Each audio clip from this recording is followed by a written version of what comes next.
911, do you need police, fire, or ambulance? We call for emergencies and they answer, and usually moments later the help arrives. But these communicators face many challenges. So 911 is the number that most people know at the top of their head. It's the most popular number that anybody knows. The amount of 911 calls that we answer that are false or pocket dials, non-emergency calls.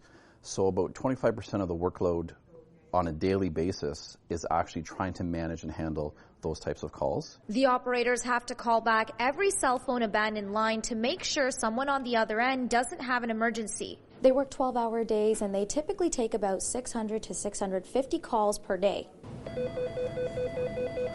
911, do you require police, fire, ambulance? They sound calm on the phone, but many don't realize it's a stressful job. There are some calls that do affect you more than others, and for me personally, it's anything related to children, elderly people. So it's just keeping a mindset of knowing that you can't control the emergency.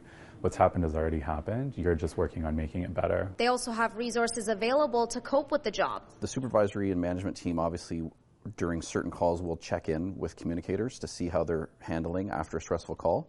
And then we have regular checkups scheduled throughout the months and years just to check in on their mental health. At the start of their shift, communicators are assigned to be a call taker or dispatcher. If you're a call taker, you're listening to the person who's calling in that has the emergency. And then you're giving the call over to the dispatcher, who then obviously speaks to the police over the radio, and they're giving out all the information. And if all the call takers are on the phone? We do have strobe lights that are in our room that will notify us that there are incoming calls coming in. Even with challenges, many of them say their drive is helping people in the community. Manesa Dhanabalan, CHCH News.